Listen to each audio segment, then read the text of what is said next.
हनुमान जी तंत्र के भी बहुत बड़े साधक हैं और तंत्र का प्रयोग श्री गंगादत्त व्यास जी कहते हैं कि रावण के ऊपर हनुमान जी ने किया। हनुमान जी मंदिर मंदिर गए जब लंका में, तो रावण के भी घर में गए। वहां क्या देखा? अति विचित्र।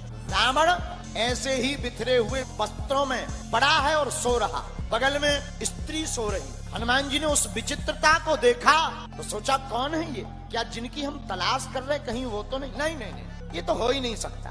कौन है? ध्यान से देखा, ये तो कोई और है। हनुमान जी ने वहां तंत्र का प्रयोग रावण के ऊपर किया। हनुमान जी ने ऐसा तंत्र लगाया कि मंदोदरी की वेणु, वेणु मतलब चोटी, मंदोदरी की वेणु रावण की चोटी यानी शिखा से बंध गई। ऐसे तंत्र का प्रयोग किया वीर बजरंगबली। अच्छा, उस तंत्र का नियम था कि वो जो है शिखा या वेणु दोनों को काटना ही पड़ेगा तभी वो खुले। एक नियम ये। उसका दूसरा शर्त ये है, जिसे पता हो, वो है तंत्र जिसके ऊपर प्रयोग किया जाता है तो पहली शर्त तो ये है कि काटना पड़ेगा। दूसरी शर्त ये है कि पत्नी अपने पति को अगर जोर से तमाचा मारे तो वो गांठ खुल सकती। सुबह हुई, रावण जगा, मंदोदरी जागी और जागी और दो ही जने जब अलग अलग भय सो खींची। रावण बोला ये है क्या? मंदोदरी बोली आप बताओ इतने भीतर आया कौन? रावण ज्ञानी तो था ही, रावण विद्वान भी था। रावण समझ गया किसी ने तंत्र का प्रयोग किया है। अब देवी दो ही उपाय हैं, या तो वेणु को काटा जाए, शिखा को काटा जाए। तो मंदोदरी बोली महाराज हम सब कुछ करेंगे पर वेणु नहीं काटेंगे। क्यों? विवाहित स्त्रियां अपने पति के जीते जी अगर अपने बालों को काटती हैं तो घोर पाप कहलाता है। लेकिन अब आजकल तो हिप्पी कटिंग चल गई। तो रावण ने कहा मंदोदरी तुम्हारी वेणु काटनी पड़ेगी, हमें अपनी चोटी।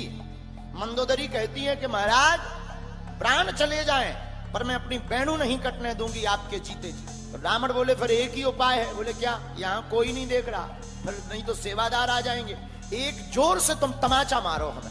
मंदोदरी बोली महाराज ये अपराध हमसे नहीं हो। रावण बोले प्राण का बचने से तो अच्छा है ये तंत्र ही कटेगा ऐसे। मंदोदरी ने एक जोरदार तमाचा मारा। हनुमान जी बोले जय हो, पहले तुम लुगाई से मार खाओ, अपनी पत्नी से मार खाओ, फिर बंदरों से मार खाओगे, हम अब बैठे हैं। हनुमान जी ने और किसी का बंधन छुड़ाया। अरे रुको, हनुमान जी ने दूसरों का बंधन तो छुड़ाया, छूट है बंदी महासुख होई, लेकिन हनुमान जी ने अपना भी बंधन छुड़ाया। कब? मेघनाद रावण के पुत्र ने, इंद्रजीत ने हनुमान जी को बांध लिया। किसमें? ब्रह्मास्त्र में। हनुमान जी क्या बंधने वाले हैं? ये तो बंधन छुड़ाने वाले हैं। ये क्या खाक बंधेंगे? लेकिन अब जब मेघनाद ने बांध ही लिया तो क्या करें? जिनके स्वामी के नाम से बंधन कट जाते हैं उनका दूत बंध जाए, असंभव है। पर हनुमान जी ने किया क्या? बंधे क्यों? हनुमान जी ने वृद्धों का सम्मान किया है। ब्रह्म अस्त्र ही साधा कपि मन की न विचार, जो न ब्रह्म सरमानयो महिमा मिटे अपार। सुंदर कांड। हनुमान जी ने अपने आप को मेघनाद के बाण ब्रह्मास्त्र में अपने आप को बांध लिया। बंधे नहीं, अपने आप को बांध लिया। अरे हनुमान जी को बांध कौन सकता? पवन पुत्र हनुमान जी हैं और पवन को जिस प्रकार कोई पकड़ नहीं सकता उसी प्रकार पवन पुत्र को कोई बांध भी नहीं सकता है। रावण के सामने खड़े भय। रावण बोला क्यों रे बंदर? हनुमान जी बोले बोलो दस कंधर। हनुमान जी ने अपने आप को ही बंधन में डाला, रावण के सामने अपने आप को ही बंधन से मुक्त कर लिया।